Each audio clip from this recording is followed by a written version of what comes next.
समूहन।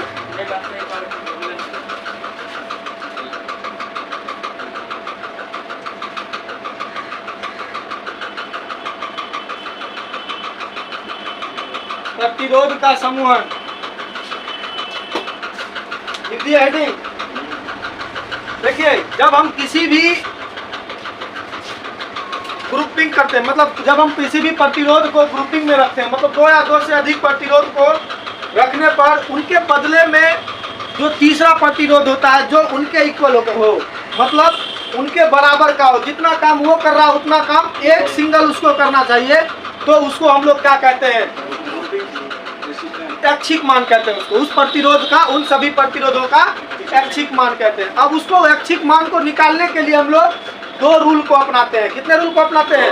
दो रूल को। पहला है सीरीज ग्रुपिंग, जिसको श्रेणी क्रम समूहन कहा जाता है, और दूसरा है पैरेलल ग्रुपिंग, जिसको समांतर क्रम समूहन कहा जाता है। ठीक है, तो मतलब दो या दो से अधिक प्रतिरोध का ऐच्छिक मान निकालने के लिए इसे हम कितने समूहों में बांट देते हैं? दो समूह में। कौन कौन? सीरीज ग्रुपिंग, जिसको श्रेणी क्रम समूहन, और दूसरा पैरेलल ग्रुपिंग, समांतर क्रम समूहन। तो लिखिए इसी बात को। सबसे पहले लिखिए, प्रतिरोध के ऐच्छिक मान को, प्रतिरोध के ऐच्छिक मान को, प्रतिरोध के ऐच्छिक मान को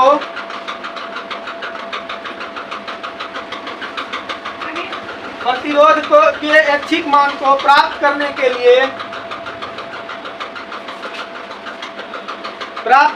लिए दो या दो से अधिक प्रतिरोध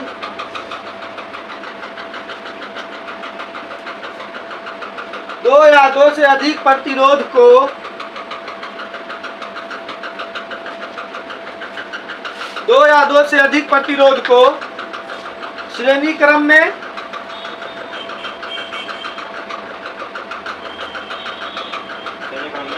या समांतर क्रम में जोड़ा जाता है।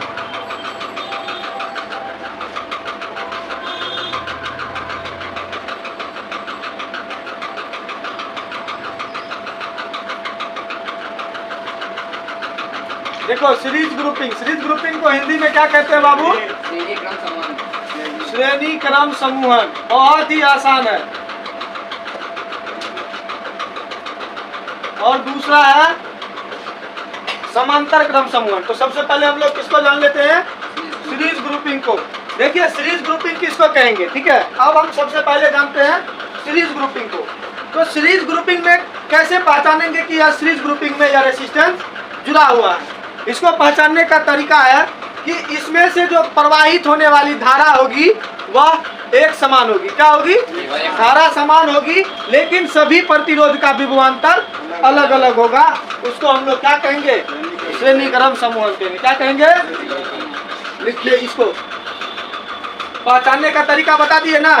सभी प्रतिरोध से प्रवाहित होने वाली धारा की मात्रा समान होगी, लेकिन सभी प्रतिरोध का विभवांतर क्या होगा? अलग अलग होगा। तो उस ग्रुप को क्या कहेंगे? सीरीज ग्रुपिंग कहेंगे। चलिए लिखिए जल्दी से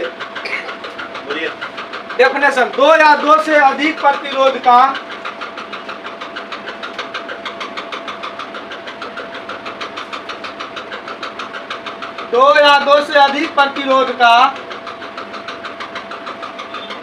वैसा समूहन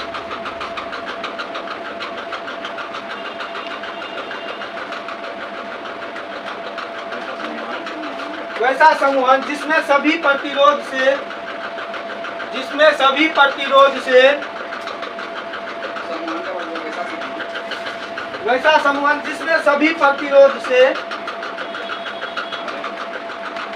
प्रतिरोध से समान धारा प्रवाहित होती है।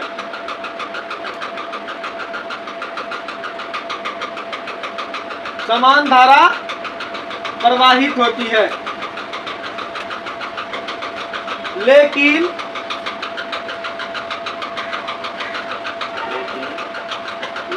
सभी प्रतिरोध का विभवांतर भिन्न भिन्न होता है। सभी के बदले में प्रत्येक लिख देते तो बढ़िया रहता। लेकिन प्रत्येक प्रतिरोध का विभवांतर भिन्न भिन्न होता है।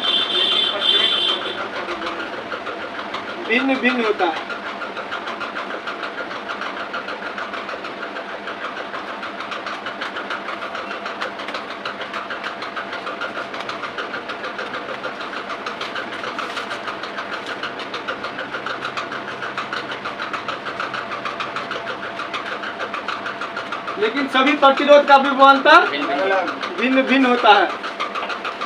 श्रेणी क्रम समूहन कहलाता है। इसको पहचानने का क्या तरीका है बाबू? कि दो या दो से अधिक प्रतिरोध का वैसा समूहन जिससे प्रवाहित होने वाली धारा की मात्रा क्या हो? समान हो। जितना इससे जाएगा उतना ही इसी से जाएगा। तो लेकिन सभी का विभवांतर क्या हो? अलग अलग हो। तो वह क्या कौन सा ग्रुप कहलाता है? श्रेणी क्रम समूहन कहलाता है। देखिए यहाँ पर यदि फिगर समझ में आया, मतलब R1, R2 और R3 नामक 3 प्रतिरोध है जो एक दूसरे से A1, A तथा B के बीच कौन जुड़ा हुआ है? R1, B तथा C के बीच R2 और C तथा D के बीच R3 प्रतिरोध जुड़े हुए। A तथा B का विभवांतर V1 है और B तथा C का विभवांतर V2 है और C तथा D का विभवांतर V3 है। और I धारा प्रवाहित हो रही है जो R1 से होकर R2, R3 होकर प्रवाहित हो रही है। इस प्रकार हम कह सकते हैं, क्या कह सकते हैं? यह कौन सा ग्रुप है? श्रेणी क्रम समूहन है। तो यहाँ पर क्या होगा? श्रेणी क्रम समूहन का फॉर्मूला क्या होगा? समतुल्य प्रतिरोध निकालने का। तो R1, R2, R3 बराबर क्या होता है? वो क्या चीज है रे? प्रतिरोध है। RS बराबर क्या है?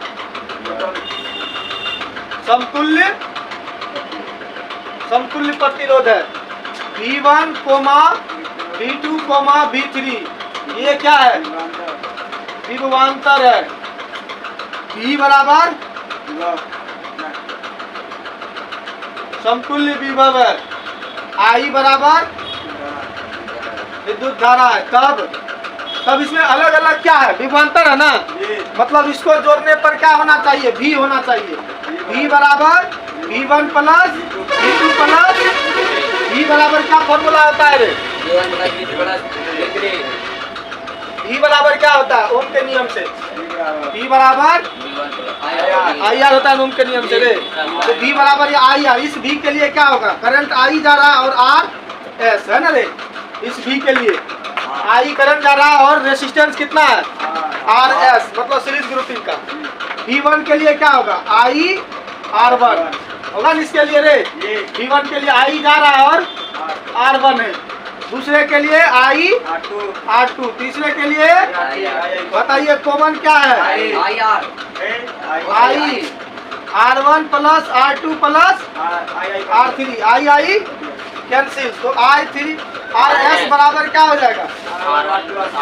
R1 plus R2 plus R3।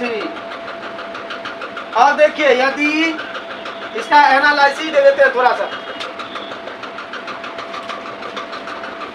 यदि R1 बराबर R2 बराबर R3 बराबर Rn बराबर क्या है? R है। क्या है?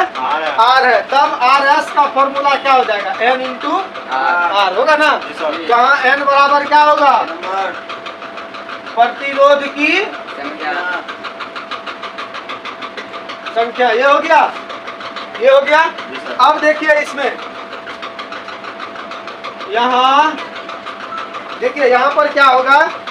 यहाँ पर RS सब प्रतिरोध से क्या है? बड़ा है होगा रे।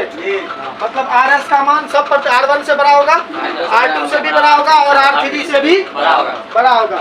यानी RS का मान R1, R2 और R3 से भी बड़ा होगा। तो अर्थात हम क्या कह सकते हैं? अतः इसमें समतुल्य प्रतिरोध का मान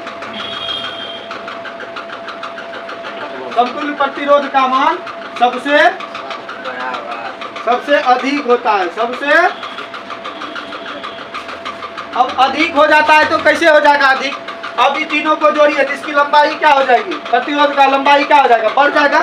और प्रतिरोध की लंबाई जैसे बढ़ जाएगी तो समझ लीजिए लंबाई बढ़ने से प्रतिरोध क्या होता है? बढ़ जाता है कि घट जाता है? लंबाई बढ़ने से प्रतिरोध बढ़ जाता है।